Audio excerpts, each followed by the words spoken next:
Hey everybody, so I got a copy of a recent IDR from the IRS related to the employee retention credit, and I wanted to share it with some thoughts for you. This is going to be really important for you to kind of pre-prepare for some of these notices, especially for claims that have not yet processed. I think there's going to be more scrutiny related to claims that have not yet processed as the IRS is trying to, get their sea legs in the program. So first thing here, is that you want to have all this documentation on hand as soon as possible because you don't have a lot of time to respond to these notices. You'll want to contact them if you need additional time to respond, but you'll want to have this stuff on hand because in the casework that I've dealt with, it can often take, weeks of back and forth to get some of this information. And so if you're a tax professional looking at this for an organization who did a filing, maybe with somebody who is less scrupulous, you're not able to get in contact with them anymore. They've kind of headed for the hills. You'll want to get this information rounded up now because if there's a problem, you want to deal with it beforehand. But, just know that you're going to need to have this on hand for an inspection. So let's get into the next page here, and just some, general language here about Bill of Rights, etc. All right. So first thing is, pretty strong language here about they're going to be disallowing a claim if you're not providing information. If you have multiple quarters under audit, they're going to want a response for each quarter. And then also for aggregations, they want a lot of information about the aggregated groups, which totally makes sense because that's how if you have an aggregated group situation, which can very commonly get triggered, but people who are less scrupulous providers didn't take the time to figure that out. It totally changes your eligibility because all the testing has to happen on the basis of the aggregated group instead of the individual. So let's go through some of the documentation that they want here. First is a summary of your trade of business. That's easy enough. Second one is documentation that you were eligible to claim the ERC for what's applicable. And so, their first focus here is going to be, if you're qualifying under suspension due to government orders, that's, I think, where they're going to be spending a lot of the attention just because that's where a lot of the abuse has come in the program. And so remember, the first thing that you're going to need is a copy of the actual government order that's being used. You'll want to have either the original PDF off of the, state or county or wherever it's coming from, not a news clip, not a news item, the actual copy of the order, because you need the language from that order and the time duration it was impacting. If you don't have copies of those, feel welcome to DM me. We have a database of government orders and we can assist with some of that work. But you need copies of the actual government orders.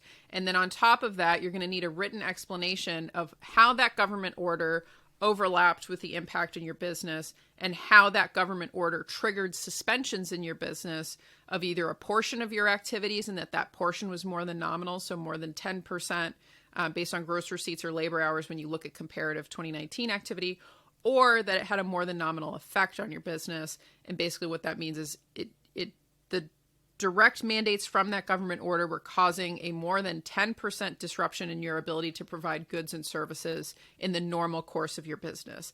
You'll need to have an explanation around what that is and the causation between the government order and that impact on your business. So things like drops in customer demand or things like that are not going to work. You really need to be showing that order was causing a direct impact on your ability to provide goods and services.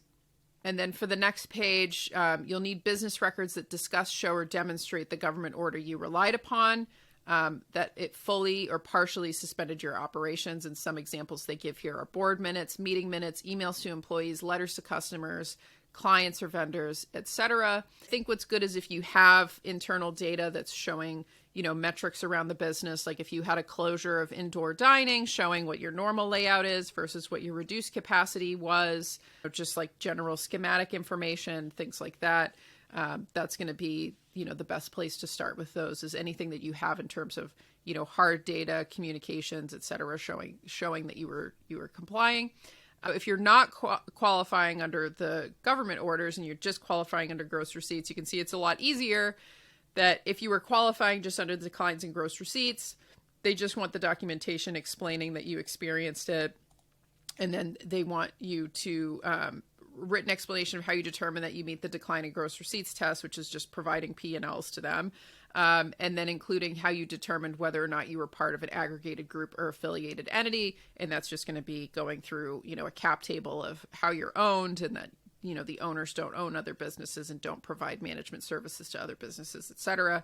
But that's something you'll want to, have on hand as well. Then there's some language in here for recovery startup businesses, but that's not relevant for most people, so I'll skip that. And then a big one that I think a lot of people might get hung up on, especially if you worked with a less scrupulous provider, is copies of worksheets that you use to compute the ERC. A lot of these, it seems like a lot of these bigger promoters that have now disappeared aren't willing to provide this information. They aren't willing to provide copies of the government orders.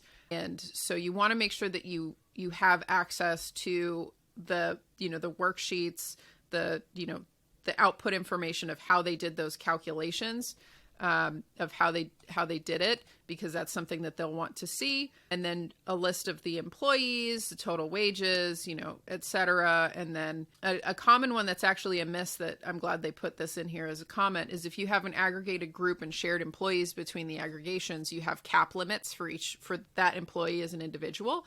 So you just want to capture if any people are shared between organizations. And then you just need to show that you didn't double dip the wages, which that was what we expected as well. The common one is the PPP wages loan forgiveness. So if you have an overlapping eligibility period between PPP forgiven covered wages period and an ERC eligibility period, you need to show how you did that allocation. And then also, it's the same process if they got the shuttered venue or restaurant revitalization and had the had those overlapping payroll expenses. It's a lot less common for those. It's very common for PPP.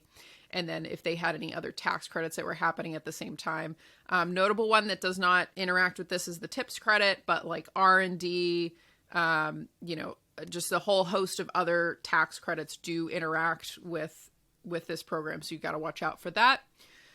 And then the related party situation. So this is why it's important to get a cap table of who's the owners in the business. And then if there's any family members that are working in the business, or even if you have people that are part of the owner's taxpayer, them as a household, they could also get pulled into it as well. It's a pretty broad range of who gets pulled in from familial relationships. So you'll want to watch out for that.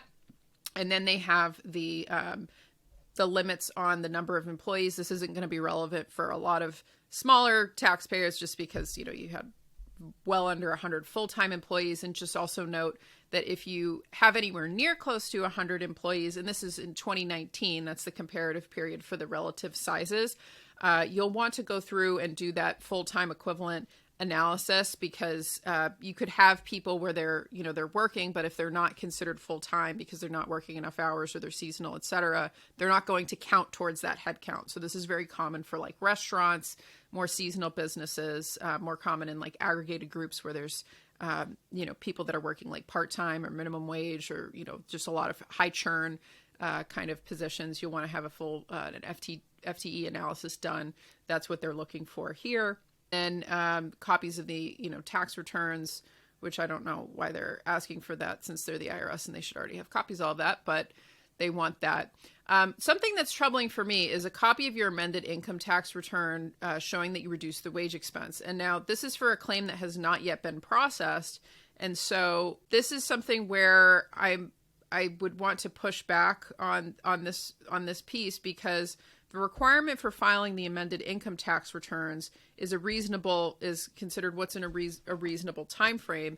And if you have a claim, an ERC claim, typically the tax credit is going to be what's paying for those additional wages. And so if they've sat on this for 9 months and not paid you out this credit, and yet they're expecting you to pay income tax on it before they pay it out, with no view in sight of when they're going to pay this, and especially if you're in a high bracket, it's like you're going to have to pay 30+% of income taxes on money that you never had in hand. That's an absolutely ridiculous requirement.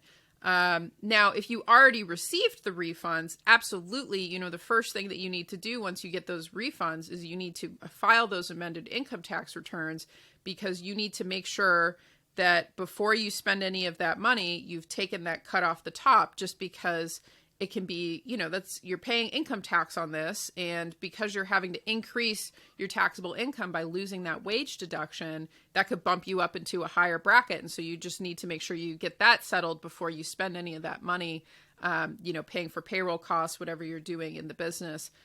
You want to make sure that that income tax is, covered. But I just think that's, kind of ridiculous. I think part of it is showing that your intent is to file for the amended income tax returns, but it's just undue hardship to expect somebody to pay 30% of taxes on money they never had. And on top of that, for a lot of these claims, we were waiting 6+ months. That's just what they're supposed to get on an installment agreement and start paying installment taxes on money that they're going to disallow it. Like that's, they're threatening to disallow it. Like this is ridiculous. And then in addition to that, qualified health plan expenses. Now, this is a common area that I also saw get missed a lot is, in some of these claims that were kind of rushed through, people didn't look at the qualified health plan expenses, which also can count towards the credit. So there might be an opportunity here as well, as you're looking at this, if they underclaimed. Now, 2020 is now a closed period, but 2021 is an open period. In 2021, for the most part, 2020 was easy to max out just because you had that $5,000 per employee flat cap. And so, if you have highly compensated employees, they're going to hit that cap almost immediately. Your health plan expenses are not going to make a huge difference. But in 21, which is still an open period for us, because it's that $7,000 cap, and it's $7,000 per quarter, for those first 3 quarters, whatever's eligible, you have a higher opportunity to be able to use those health plan expenses. And it's an open period, so you might be able to amend to get more. But that goes into the calculation. It's something that the IRS wouldn't really have record of. And then the big one here is going to be the PPP loan forgiveness. They're taking a look at, did you do this allocation correctly? What was the forgiven wages? What was the covered period? How did you do those allocations? And so that's important. And then a last piece here, which I think is good to note. If you determine that you're not entitled to the ERC claimed, and they'll allow you to withdraw your claim for the ERC, that's very nice that they're allowing that. This might be an option if you have certain quarters that were not eligible, but then you have other quarters that are defensible. But basically the gist of this here is these are all the documents that we were expecting them to ask for. I'm not surprised to see that this is what they're looking for. So you want to make sure that you have all of this on hand and ready to go so that you can respond. If you do get a notice like this, you can respond to it quickly. And I would also recommend, if you're a tax professional looking at this and you're seeing a client had filed for this, maybe with somebody who is less scrupulous, or maybe somebody where they were mostly just focused on getting the initial credit in, but not really doing the rest of the due diligence work related to the supporting documentation. Now's the time to get this fixed. Now's the time to get it corrected, because I think we're going to see a lot more of these kinds of notices come out, especially for claims that have not yet processed, because there's a lot of concern around eligibility for the program. So with that, I'll sign off, and a couple of resources. So if you are in need of government orders research or documentation, that's something that we have access to and have been doing for people. If you are seeing these kinds of claims come across your desk from clients who didn't talk to you about them and need more support with this is something that we're doing for other tax professionals. On top of that, if I'm going to be posting below to a copy of our due diligence checklist, which includes a lot of these pieces, but also more, because a lot of, these are just the basics of the documents that you need. But when you're actually looking at these credits, is the position that was taken on the original filing reasonable? Were there things that they missed? Were there things that were included that should not have been included? And just some more guidance around how do these work and what do you need to be looking for in more granular detail. So I'll post that below as well. But this is, I think we're at the beginning of the calm before the storm, because a lot of the language that we've been getting out of the commissioner has been, it's a needle in a haystack finding a good ERC, which I'm surprised that that's the position, because for a lot of businesses, especially with a 20% gross receipts decline requirement in 2021, that's a lot of people. A lot of people had a 20% quarterly gross receipts decline. And so that, I'm surprised that they're saying that, but we'll see. So I hope you enjoyed this, and excited to, any comments that you have below. Great to see. Bye.